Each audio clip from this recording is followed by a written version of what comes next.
जय हिंद साथियों। मैं पार्ट नंबर 6 लेकर आया हूँ बिहार डीएलएड का 2023 का प्रीवियस ईयर क्वेश्चन है।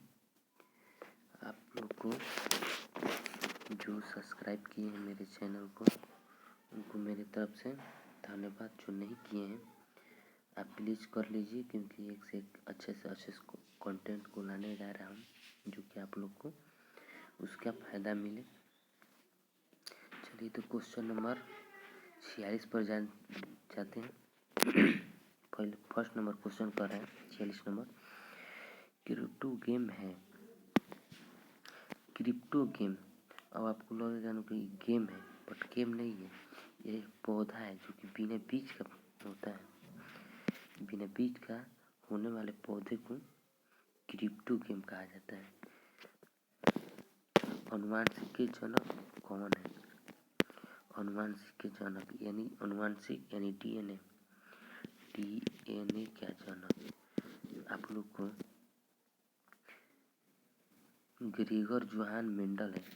ये डीएनए का खोज करने के लिए मटर का यूज किए थे। मटर का यूज करके और डीएनए का पता लगाए थे। इसे डीएनए का जनक कहा जाता है। अष्टक का नियम किस तथ्य तक लागू पाया गया? तो आप लोग को बता दें, केवल कैल्शियम Ca तक केवल अष्टक का नियम लागू होता है। बाकी Ca के बाद यानी Ca के बाद रुबिडियम चल जाइए। रुबिडियम यानी वर्ग एक में, सारणी के वर्ग एक में कैल्शियम के बाद जितने आगे जाएंगे तत्व के बारे में, तो वह पहले तत्व से भिन्न उसका भिन्न जो होता है ना, मिलने लगेंगे, तत्व मिलने लगेंगे। यानी फर्स्ट जैसा उसका नेचर नहीं होगा, अलग अलग भिन्न का तत्व मिलने लगेंगे। ओजोन परत में छेद होने के कारण मानव शरीर का कौन सा अंग सबसे ज़्यादा प्रभावित होता है? तो त्वचा सबसे ज़्यादा प्रभावित होता है। आप लोग को बता दें कि ओजोन परत में छेद होने का कारण CFC होता है। CFC जो कि क्लोरोफ्लोरोकार्बन है। और जब छेद हो जाता है तो अनेक प्रकार के विकिरण जैसे कि अल्फा गामा ये सब निकलता है, जो कि हमारे त्वचा को बहुत ज़्यादा प्रभावित करेगा। अधिकांश कवकों की भित्ति किसकी बनी होती है? कवक की भित्ति काइटिन की बनी होती है। काइटिन की, जो कि मजबूत होती है।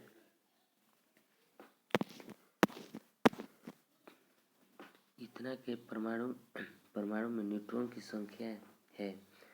तो यदि न्यूट्रॉन की संख्या ज्ञात करना हो तो न्यूट्रॉन की संख्या बराबर होता है परमाणु संख्या, जैसे A- परमाणु संख्या A- फिर न्यूट्रॉन निकलना है तो प्रोटॉन की संख्या हो जाएगा। तो 23 में से 11 घट गया, तो हम लोग का 12 आंसर 12 नंबर डी नंबर सही है। पदार्थ का वर्गीकरण किस आधार पर होता है? तो पदार्थ का वर्गीकरण उसका भौतिकी और रासायनिक आधार पर, कि कौन भौतिक जैसा यानी फिजिकल है और कौन रासायनिक यानी केमिकल है, तो उसके आधार पर वर्गीकरण किया गया है हम लोग का पदार्थ का। जैसे कि पीरियोडिक टेबल में आप लोग देखिए, पाइरुवेट विखंडित में उपरांत कार्बन डाइऑक्साइड जल तथा ऊर्जा देता है। यह क्रिया कहाँ संपन्न होती है? पाइरुवेट विखंडन के उपरांत कार्बन डाइऑक्साइड तथा जल ऊर्जा देता है। तो माइटोकॉन्ड्रिया में ऊर्जा कहाँ होता है? तो माइटोकॉन्ड्रिया में ऊर्जा का केंद्र माइटोकॉन्ड्रिया कहा जाता है, जहाँ ऑक्सीकरण होता है और कार्बन डाइऑक्साइड तथा जल और ऊर्जा का निर्माण होता है। चंद्रमा का द्रव्यमान पृथ्वी के द्रव्यमान का इतना गुना है, तो जी व्यास इतना है, इतना गुना, तो जी का मान चंद्रमा पर होगा। तो आप लोग को बता दें, यहाँ छोटा जी का मान नहीं कह रहा है, बड़ा जी का मान होता है 6.67 गुने 10 के पावर -11 होता है न्यूटन मीटर स्क्वायर जी का मान होता है। तो इसमें हो जाएगा समान होता है, क्योंकि चंद्रमा पर और पृथ्वी पर बड़ा जी का मान समान होता है, तो इसके मान बराबर होते हैं। पृथ्वी पर इसके मान बराबर होते हैं। अब अगला क्वेश्चन पर, विद्युत चुम्बकीय प्रेरण की खोज किसने की थी? विद्युत चुम्बकीय प्रेरण की खोज तो फैराडे ने की थी, लेकिन आप लोग को जो ऑप्शन दिया है, जैसे एम्पियर ने विद्युत धारा की खोज किया था, एम्पियर विद्युत धारा की खोज किया था। तो फ्लेमिंग है जो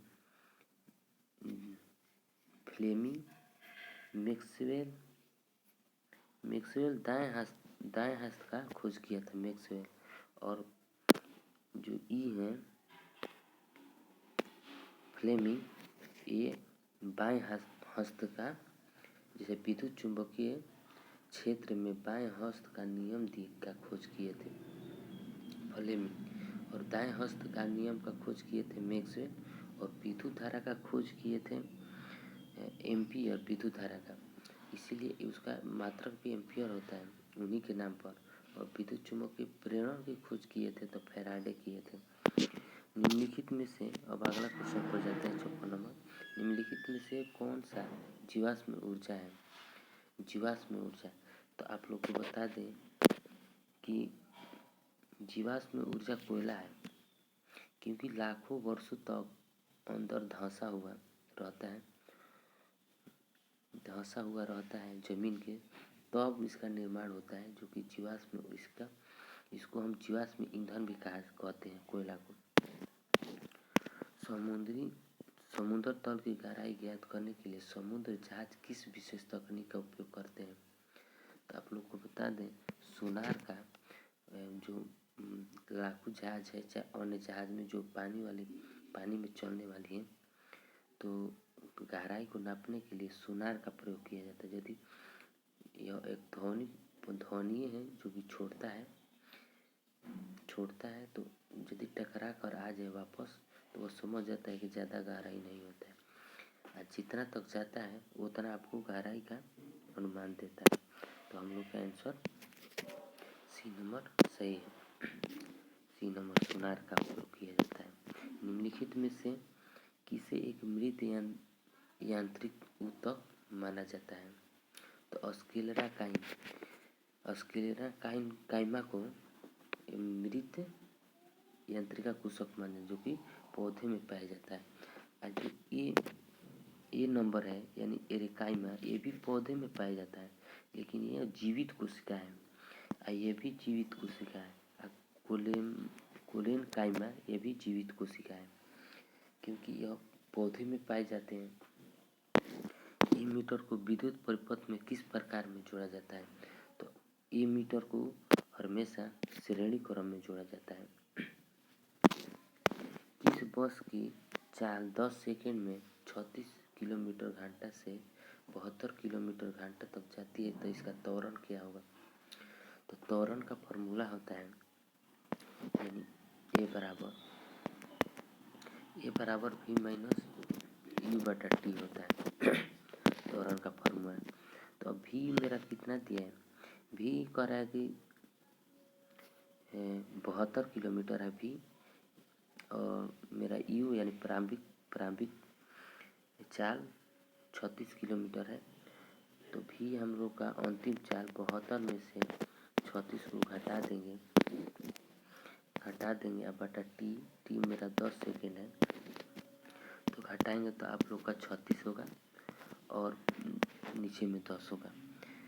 तो देखिए, किलोमीटर प्रति घंटा को मीटर प्रति, इस सब में आंसर मीटर प्रति सेकंड में है, तो हम लोग चेंज करेंगे तो 5/18 से गुना कर देंगे तो 2 मिनट में कट गया, यानी 10 और 10 कट गया तो यानी 1 मीटर प्रति सेकेंड स्क्वायर हो जाएगा हम लोग का आंसर। इसका 1 मीटर प्रति सेकेंड आंसर 60 नंबर का क्वेश्चन का आंसर हो जाएगा डी नंबर आंसर हम लोग का आ जाएगा। रेटिना प्रकाश को परिवर्तित करता है। तो आप लोग को रेटिना जो होता है, जो अनेक प्रकाश निकल कर जब रेटिना पर जाते हैं तो वह एक सिग्नल का में मतलब विद्युत सिग्नल में उसको प्रयोग करता है और मस्तिष्क को भेजता है कि मानचित्र का यानी वस्तु का अनुभव हो कि कैसा है कैसा नहीं है, किस चीज़ का वस्तु है किस चीज़ का नहीं है, तो अनुभव कराता है विद्युत सिग्नल। क्रेब्स चक्र एक महत्वपूर्ण उत्पाद जो एटीपी संश्लेषण करता है। नाद जो क्रेब्स चक्र का एक महत्वपूर्ण उत्पाद है जो कि एटीपी का संश्लेषण करता है। अगर कोई ऑक्सीजन की क्रिया करके X का ऑक्साइड बनाते हैं जो लाल लिटमस पत्र का नीला कर देता है तो तत्व X है। तो आप लोग को बता दें कि लाल लिटमस पर यदि क्षार का प्रयोग किया जाता है, क्षार कभी भी लाल लिटमस पत्र को नीला कर देता है। और क्षार किससे प्राप्त होता है तो आप लोग को बता दें कि जो धातु होते हैं सभी क्षारीय होते हैं, तो हम लोग का आंसर हो जाएगा धातु। तो यानी ये नंबर आंसर है हो जाएगा हम लोग का धातु, इसका आंसर हो जाएगा। किसानों के द्वारा फसल चक्र का उपयोग किसकी वृद्धि हेतु किया जाता है तो मृदा की उर्वरता को बढ़ाकर फसल चक्र का उपयोग किया जाता है। फसल चक्र का मतलब होता है कि बदलते रहना, हर एक साल फसल को बदलते रहना। जैसे कि गेहूँ बोया किसान, फिर गेहूँ के बाद हर एक साल कुछ अन्य अनाज बोएगा मतलब उसको चेंज करते रहना, उसे फसल चक्र कहा जाता है। अब हम लोग क्वेश्चन नंबर 65 पर जाते हैं। 65 कह रहा है प्रकाश संश्लेषण में निम्नलिखित में से कौन सा कथन सत्य है। कहता है कि प्रकाश संश्लेषण ऊष्मा शोषी होगा, क्योंकि प्रकाश संश्लेषण यानी पौधे जब प्रकाश को अवशोषित करते हैं यानी लेते हैं तभी वो अपना भोजन बनाते हैं। तो कभी यदि कोई चीज़ में प्रकाश को शोषण कर रहा है यानी ले रहा है तो ऊष्मा शोषी होगा, और ऊष्मा क्षेपी यदि उसको हटा रहा है, जैसे कि निकाल रहा है मुँह से ऊष्मा निकलती है तो वो ऊष्मा क्षेपी हो गई, जिससे कि भाप निकलता है। अब सामाजिक अध्ययन में चलते हैं। विधान परिषद की स्थापना को भारत के संविधान के अनुच्छेद 169 में विधानसभा है और 170 में विधान परिषद है। तो 169 हम लोग का सी नंबर सही है, 169। प्राथमिक ऊर्जा का उदाहरण नहीं है। अब कह रहा है कि प्राथमिक ऊर्जा का प्राकृतिक गैस जितना प्रकृति में होने वाली चीज़ है वो सब प्राथमिक ऊर्जा में आएगी। तो हम लोग का ये नंबर प्राकृतिक गैस है। वायु प्रकृति यानी धरती से प्राप्त होती है पेट्रोलियम, तो ये भी है हम लोग का प्रकृति। और हम लोग का कोयला भी प्रकृति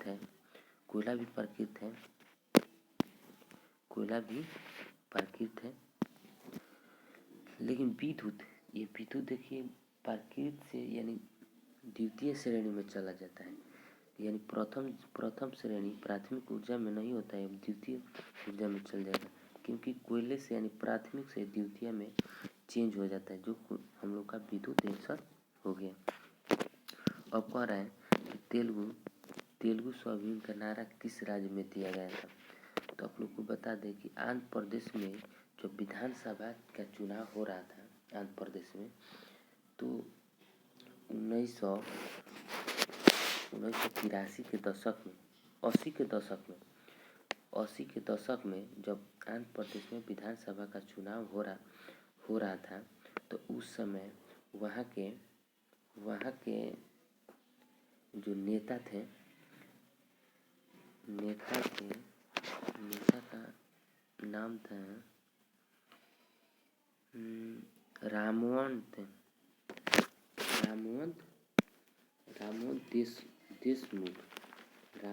देशमुख ना, सॉरी, इसका जो 1983 में यानी 80 के दशक में देशमुख पार्टी यानी देशम पार्टी, जो तेलुगु की देशम पार्टी थी 1983 ईस्वी में, जो कि उनके नेता एन.टी. रामाराव ने दिए थे, जो कि नारा दिए थे, जो कि गैर कांग्रेसी मुख्यमंत्री बने थे और यही नारा दिए थे, तेलुगु स्वाभिमान का नारा दिए थे। 69 नंबर क्वेश्चन कह रहा है कि 2011 की जनगणना के अनुसार भारत कितनी प्रतिशत आबादी द्वितीय कार्य में लगी है।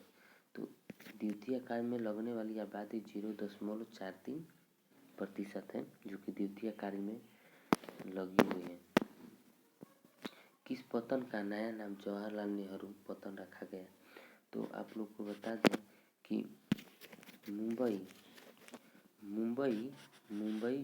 मुंबई के जवाहरलाल नेहरू पतन था, जो जवाहरलाल नेहरू पतन था, उसकी स्थापना 1988 से 89 में हुई थी और सबसे बड़ा कंटेनर बंदरगाह यही है और इसी का नाम मुंबई पतन से जवाहरलाल नेहरू पतन रखा गया और उसके बाद मुंबई पतन कर दिया गया। तो हम लोग का आंसर हो जाएगा मुंबई, ये आंसर हो जाएगा। सर्वप्रथम कॉमन सेंस की रचना किसने की थी। कॉमन सेंस की रचना तो थॉमस पेन ने किया था, थॉमस पेन, लेकिन पाइन लिखा है तो हम लोग का थॉमस पाइन हो जाएगा। थॉमस पेन इसका सही आंसर होगा, थॉमस पेन। भारत में निष्पक्ष निर्वाचन की प्रक्रिया संचालित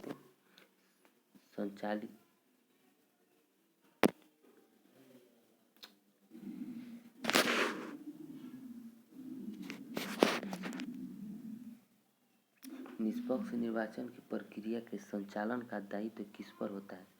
तो निर्वाचन आयोग पर संचालन का निष्पक्ष मतलब निर्वाचन यानी निर्वाचन हो पाए, ये निर्वाचन आयोग का रहता है। इनमें से भारत की सबसे बड़ी जनजाति भील है, लेकिन दूसरी सबसे बड़ी जनजाति कहे तो गोंड हम लोग का हो जाएगा आंसर। दूसरी सबसे बड़ी जनजाति, भारत की दूसरी सबसे बड़ी जनजाति गोंड है, लेकिन सबसे बड़ी जनजाति भारत की भील है। जेम्स वाट ने किस यंत्र का आविष्कार किया। तो जेम्स वाट ने वाष्प इंजन का आविष्कार किया था। और फ्लाइंग शटल का किसने आविष्कार किया था। फ्लाइंग शटल का जॉन के ने फ्लाइंग शटल का आविष्कार किया था। जॉन के ने फ्लाइंग शटल का जो कि कपड़ा बुनने वाली मशीन है, उसका आविष्कार किया था। और सेफ्टी लैम्प का आविष्कार किया था। आप लोग को बता दें कि हम्फ्री डेवी ने सेफ्टी लैम्प का आविष्कार किया था। और पावर लूम का आविष्कार करने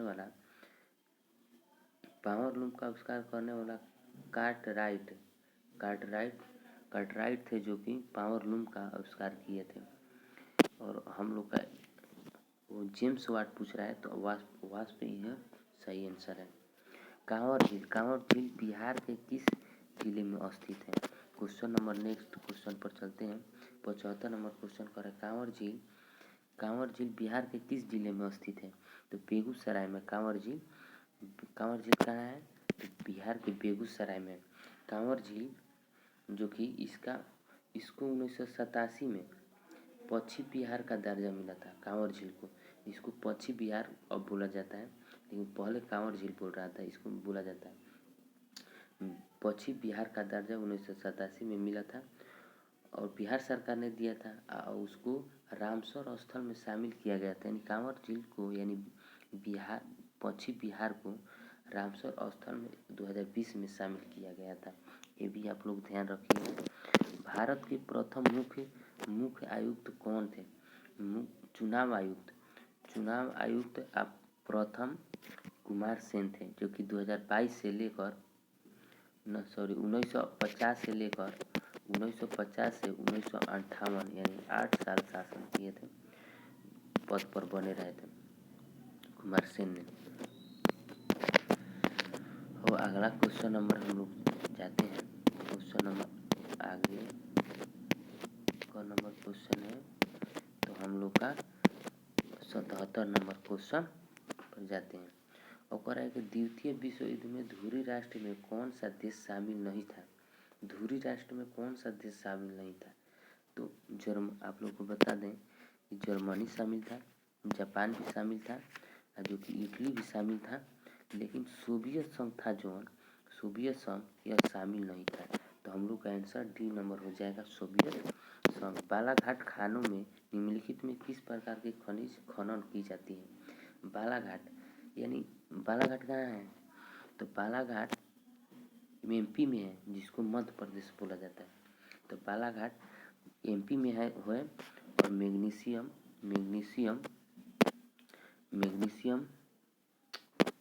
मैग्नीशियम का उत्पादन होता है वहाँ पर। खादान यानी खनन किया जाता है। निम्नलिखित में कौन सा खरीफ फसल का उदाहरण है? खरीफ फसल, तो आप लोग को बता दें, गेहूं तो हम लोग का रबी फसल हो गया। गेहूं, चना, मटर ये सब रबी फसल हो गया, लेकिन चावल है जो कि खरीफ फसल है। चावल को जून से जुलाई में बोया जाता है और सितंबर से अक्टूबर में। चावल को जून से जुलाई में बोया जाता है और सितंबर से अक्टूबर में काट लिया जाता है। ये भी क्वेश्चन कब पूछता है, काट लिया जाता है। अब निम्नलिखित में कौन सा एक डेयरी पशु नहीं है? डेयरी पशु पूछ रहा है, तो आप लोग को बता दें, बकरी यानी बकरी से घी मक्खन मिलता है भाई। भैंस से तो अनेक प्रकार के डेयरी बनते हैं, जैसे कि छेना उना, ये सब, और छेना उना का अलग अलग प्रकार बनते हैं। गाय का भी बनता है, लेकिन ऊँट में ऐसा नहीं होता है, नहीं हो पाता है। तो ऊँट हम लोग का डेयरी पशु नहीं है। पृथ्वी के अक्ष के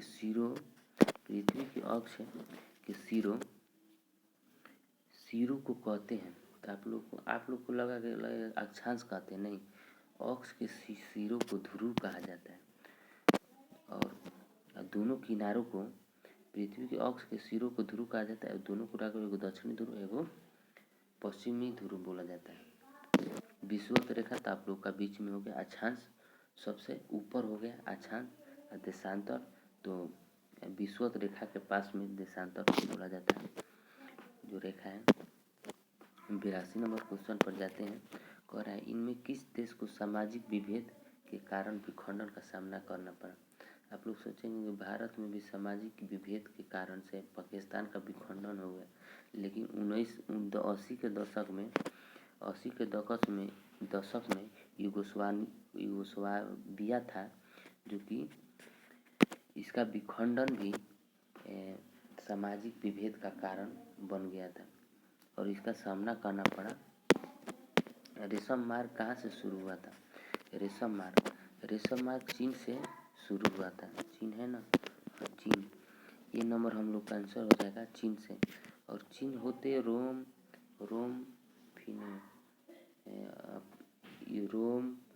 और अलग अलग देशों से होते इंडिया में आता था।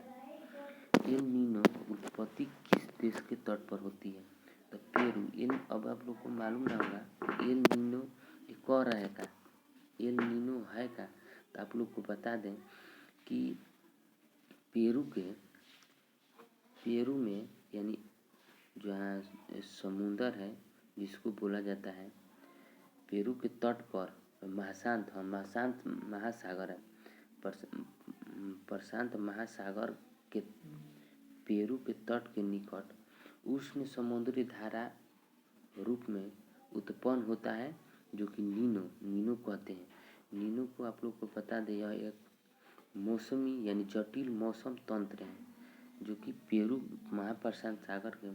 प्रशांत महासागर के तट के पेरू पर माने उत्पत्ति होता है। इसको लगभग 5 से 10 साल के बाद प्रकट होता है, यानी 5 साल या 10 साल के अंतराल में प्रकट होते रहता है। बोबोन राजवंश जिसे फ्रांसीसी क्रांति के दौरान अपदस्थ कर दिया गया था को डैश डैश की संधि पर संक्षिप्त करने के बाद सत्ता में बहाल किया गया।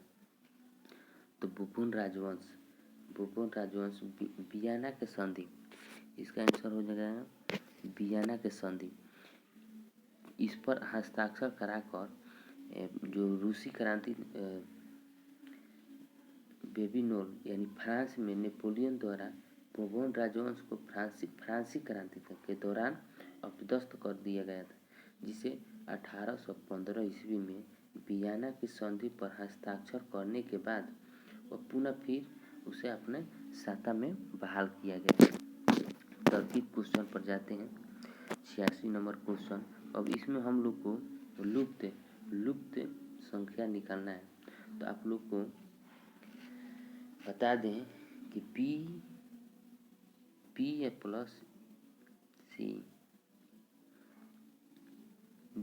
प्लस C तो ऐसे निकलेगा, B प्लस C ऐसे निकालेंगे हम लोग।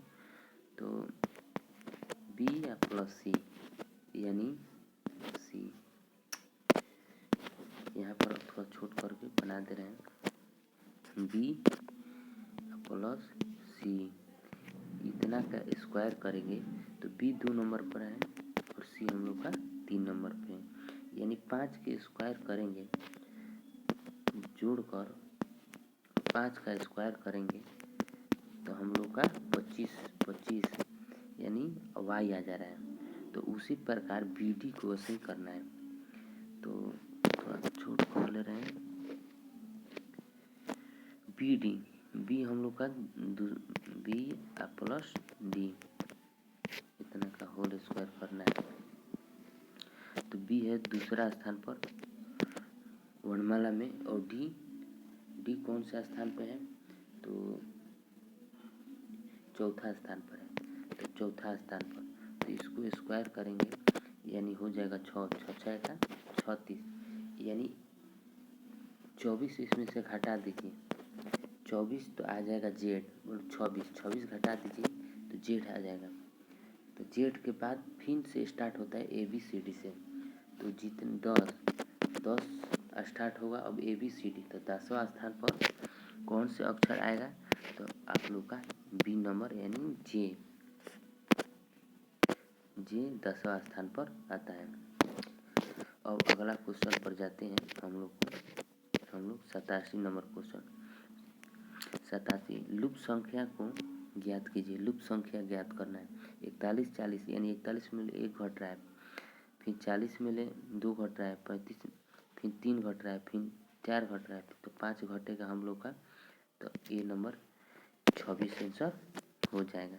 अब करा के 3 रंगीन बॉक्सों में लाल हरे और नीले रंग में 108 गेंद है।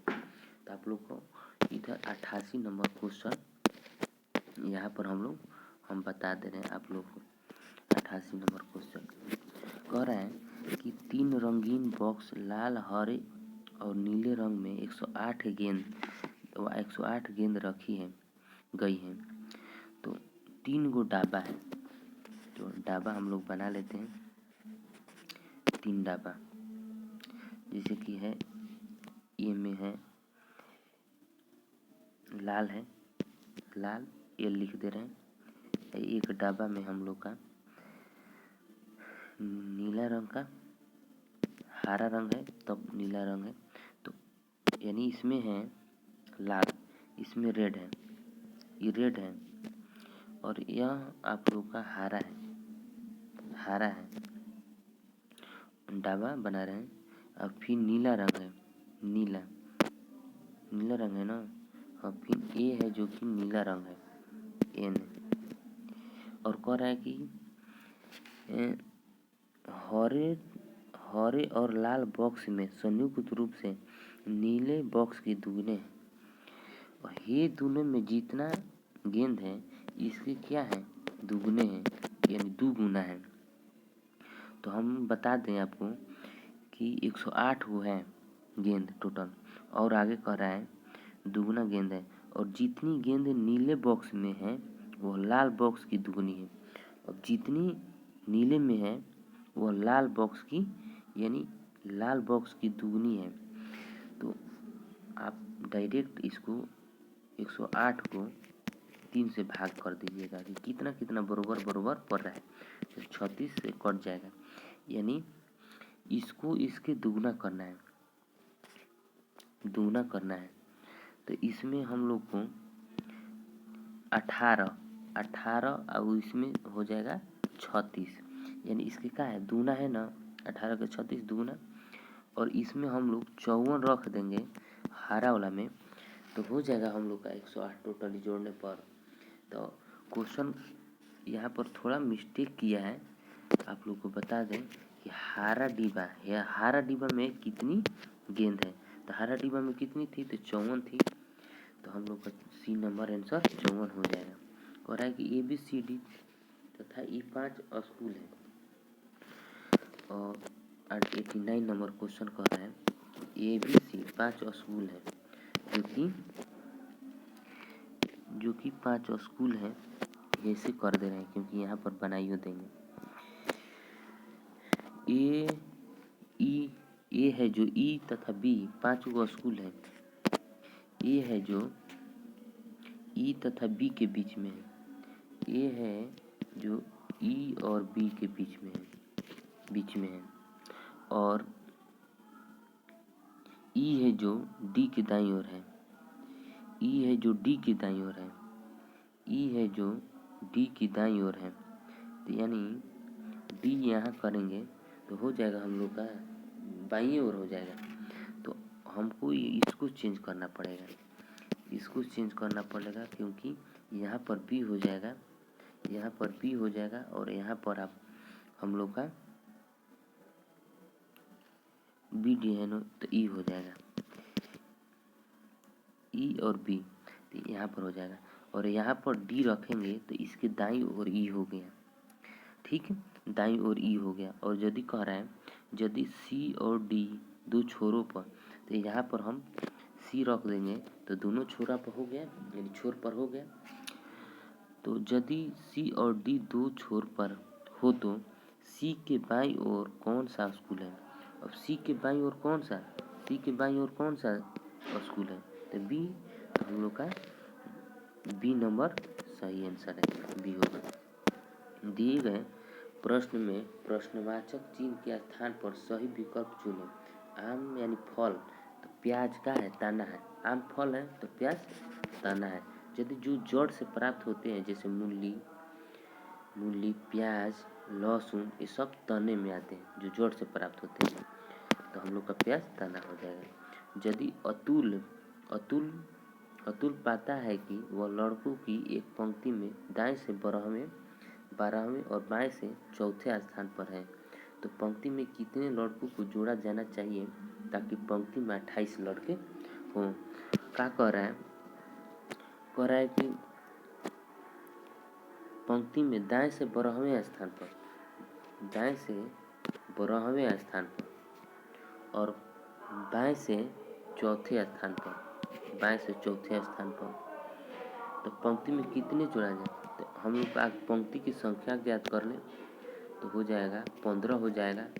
और कह रहा है कि कितना इसमें जोड़ा जाए कि 28 हम लोग का आंसर हो, तो 28 में कितना जोड़ा जाए, यानी 13 को जोड़ दिया जाए तो हम लोग का 28 आंसर आ जाएगा, यानी 13 हम लोग का D नंबर आंसर होगा।